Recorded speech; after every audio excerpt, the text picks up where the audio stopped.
Hi Naresh కొంచెం గారు. ఒక్క స్టెప్ ముందుకు రారా, అడగండి. దిస్ ఇస్ రాణి అండి. హలో అండి. First of all the best for this series. Thank you so అండి. చాలా బాగుంది. థ్రిల్లింగ్ ఎలిమెంట్స్ కూడా చాలా బాగా అంటే ఆడియన్స్ కి ఏమవుతుంది అనే క్యూరియాసిటీ క్రియేట్ చేయగలిగారు. సో ఫస్ట్ ఆఫ్ ఆల్ ఏంటంటే ఐఎఫ్ఎఫ్ఐలో మీరు వెళ్ళడం జరిగింది. So what is your experience? అదే ఇందాక అంటున్నా, వాళ్ళందరూ అడిగారు అక్కడ, నాకేం తెలియదు దాని గురించి.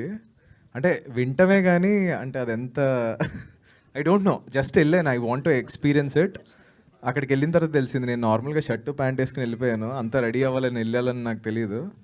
సో అదొక రెడ్ కార్పెట్, దానికి ఒక ప్రెస్టీజియస్ థింగ్ ఉంటుందని నాకు తెలియదు. సింపుల్గానే వెళ్ళిపోయాను నార్మల్గా ఇలా ఎలా వచ్చానో. But I felt so happy, ఎందుకంటే అక్కడ చాలామంది లైక్ మన లాంగ్వేజ్ తెలియని వాళ్ళందరూ ఆ షోకి వచ్చారు. ఆల్మోస్ట్ ఆ థియేటర్ మొత్తం ఫిల్ అయిపోయింది యాక్చువల్గా. We had a wonderful experience and అందరి నుంచి మంచి రెస్పాన్స్ వచ్చింది. యా, మేఘా గారు. యాక్చువల్లీ నాకు అక్కడ వెళ్ళాలని కాలేజ్ డేస్ నుంచి I try to go but I couldn't. So నా వెబ్ సిరీస్కి I gone there and I experienced it. It was very proud moment for me అని చెప్పవచ్చు. I really liked it. Naresh Agastya గారు, వికెట్ కవి ట్రైలర్ చూసాను, చాలా బాగుంది. అలాగే ఫస్ట్ 2 ఎపిసోడ్స్ కూడా చాలా ఎంగేజింగ్గా తీశారు. సో ఈ సీన్ పర్టికులర్ ఈ స్టోరీ చెప్పినప్పుడు మీరు స్క్రిప్ట్ని చాలాసార్లు చదువుంటారు, I mean bunch of times read చేసి ఉంటారు. అవును. చేసినప్పుడు ఏదైనా పర్టికులర్ పాయింట్ దగ్గర ఈ రోల్ నేను కనెక్ట్ అవుతానని డైరెక్టర్ మిమ్మల్ని ఎలా కన్విన్స్ చేశారు? లేదండి, అంటే ఐ మీన్ ఆ స్టోరీలోనే ఆ స్ట్రాంగ్నెస్ ఉంది బేసిక్గా. అంటే ఎవ్రీ పాయింట్ ఆడియన్ ఎంగేజ్ చేసే హుక్ చాలా ఉంది యాక్చువల్గా. నేను ఫ్రాంక్లీ అడిగింది ఏంటంటే, సినిమా చేయొచ్చు కదా అని అడిగాను నేను. ఇది ఒక సినిమా చేయొచ్చు కదా, cinema will have a very అని అడిగాను కానీ, బట్ వాళ్ళు జీకి కట్టుబడి ఉండి దీన్ని సిరీస్ చేశారు. But it's a very very engaging, ఎందుకంటే it's a very good drama. అంటే నేను ఎలా చూశానంటే ఈ సిరీస్ని అయితే ఒక చందమామ కథలా చూశాను బేసిక్. ఒక చందమామ కథ, ఒక చిన్నప్పుడు మనకి మోగ్లీ చూసినప్పుడు, ఒక దూరదర్శన్లో కూర్చుని చూస్తున్నప్పుడు ఒక ఫీల్ ఉండేది కదా, మిస్టీరియస్ ఏం జరుగుతుంది, నెక్స్ట్ ఏం జరుగుతుంది, ఆ ఫీల్ నాకు క్రియేట్ చేసింది అనమాట. సో మెగా కాస్ట్ వర్కింగ్ ఎలా ఉంది మీకు? అంటే ఆవిడ పొటెన్షియల్ క్యారెక్టర్ ఉందా ఈ రోల్లో? అంటే ఆ రోల్ ఎంతవరకు చేసిన న్యాయం చేసింది అనుకుంటున్నారు? అంటే మీరు ఆల్రెడీ చెప్పారు ఆవిడ నాకు క్రష్ అని చెప్పి, ఎలా అనిపించింది యాక్టింగ్ చేసినప్పుడు? అంటే అప్పుడు ఇప్పుడు పెళ్ళైపోయింది, అలాంటి ఏం లేవు. సో బేసిక్గా లక్ష్మి క్యారెక్టర్ లేకపోతే 3rd ఎపిసోడ్ లేదండి. బేసిక్గా తను ఒక మేజర్ హింట్ ఇస్తుంది. ఆ హింట్ లేకపోతే రామకృష్ణకి దెర్ ఇస్ నో, వాడికి ఏ వే దొరకదు అనమాట. He lock there. So she the major key అనమాట ఆ 3rd ఎపిసోడ్ ముందుకు వెళ్ళడానికి. ప్రదీప్ గారు అండ్ దేశరాజ్ గారు, నా క్వశ్చన్ మీ ఇద్దరికండి. యాక్చువల్గా మీరు సర్వం శక్తిమయం అనే ఒక అద్భుతమైన ఇది చేసిన తర్వాత మీ దగ్గరకు చాలా స్క్రిప్ట్లు వచ్చుంటాయి, లేదు మీరు కూడా వెతుకుంటారు.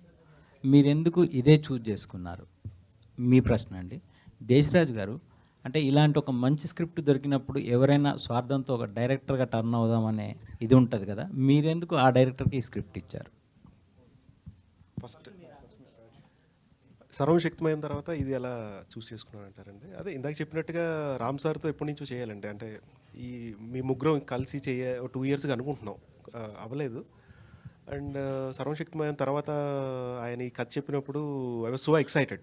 అంటే స్పాన్ చాలా పెద్దది, అంటే దీన్ని సినిమాగా తీస్తే ఎంతైనా పెట్టచ్చు. అంత అద్భుతమైన రైటింగు, ఆ పాత్రలు, లేకపోతే ఆ world building. So it's going to be challenge for director నాకు అర్థమైపోయింది. అంటే ఇది నేను కరెక్ట్గా డిసిప్లిన్డ్గా చేయగలిగితే I can do any other story also అని చెప్పి నేను ఫిక్స్ అయ్యా. సో అందుకు ఇమీడియట్గా చెప్పగానే యాక్సెప్ట్ చేశానండి.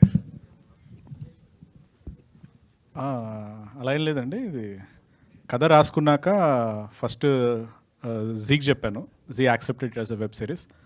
అప్పుడు ఏంటంటే ఇలాంటి కథ చాలా పెద్ద కథ, ఇది ఆల్మోస్ట్ 4 hours దాకా వస్తుంది కాంటెంట్ అండ్ వెరీ పీరియాడికల్.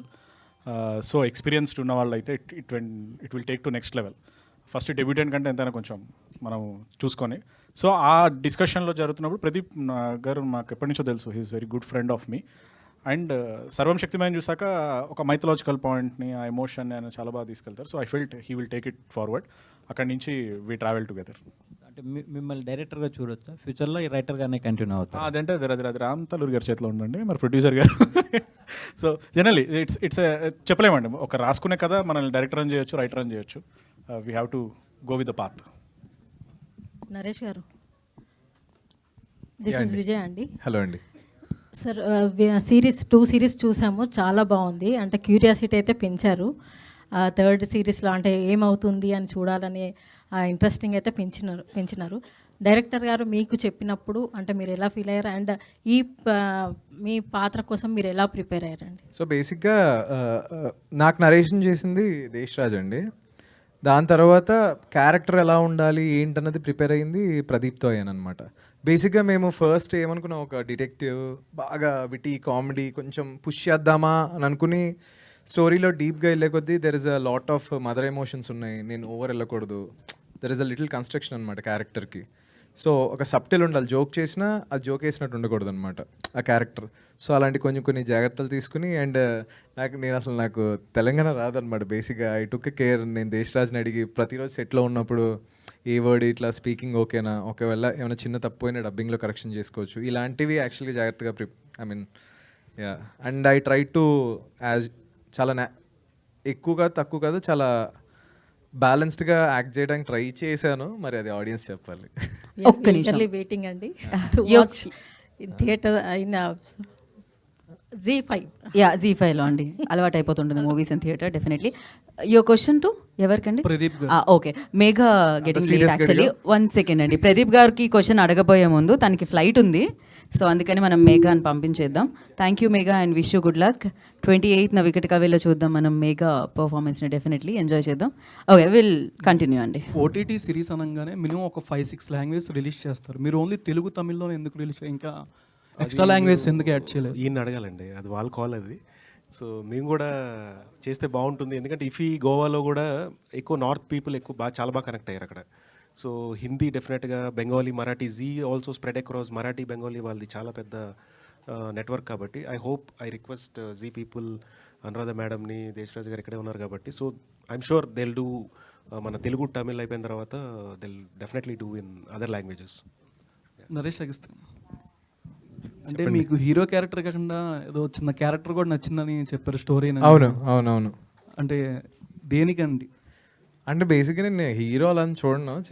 నీకు లాస్ట్ టైం చెప్పినట్టున్నాను నేను, అంటే ఫిలింలో 2 రోల్స్ చూస్ చేసుకుంటా. అంటే అది నా ఇది, ఒకటి ప్రాబ్లమ్ అన్న క్రియేట్ చేయాలి, ఒకటి ప్రాబ్లమ్ అన్న సాల్వ్ చేయాలి. ఈ 2 రోల్ తప్ప నేను ఏం చేయను ఇంకా. డిటెక్టివ్కి సైకాలజిస్ట్కి ఏమైనా రొమాన్స్ ఏమైనా ఎక్స్పెక్ట్ చేయొచ్చా?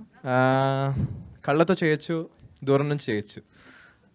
యా, అది మనసుకు మాత్రం తగులుతుంది అనమాట. So thank you. Last question. అంటే ప్రొడ్యూసర్ గారు చూస్తే, ప్రొడ్యూసర్ డైరెక్టర్ వీళ్ళందరూ మీతో లవ్లో పడిపోతున్నారు, ఏంటిది అర్థం కావట్లేదు. అది వాళ్ళనే అడగాలండి మీరు. అదే ఇది, అంటే మీలో ఏం చూసారు వాళ్ళు? ఐ డోంట్ నో, మేబీ పక్కనే ఉన్నారు కదా డైరెక్టర్ గారు. చెప్పండి ఆయనకి. మీరు కూడా 2 days ఆయనతో ట్రావెల్ చేయండి, మీకు అర్థం. ట్రెక్కింగ్కి వెళ్ళారా? ఏదండి? ట్రెక్కింగ్కి వెళ్ళారా ఆయనతో? నేను వెళ్ళలేదు, బట్ సెట్లో ఉన్న చాలు, ట్రెక్కింగ్ అక్కర్లే. You love him. Yeah.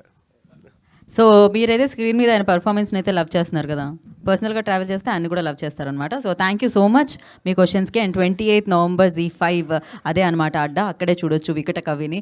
And ఆ వరల్డ్లో ఎంటర్ అయిపోండి, దాన్ని అమేజింగ్గా సెలబ్రేట్ చేసుకోండి. And thank you so much. Wish you good luck.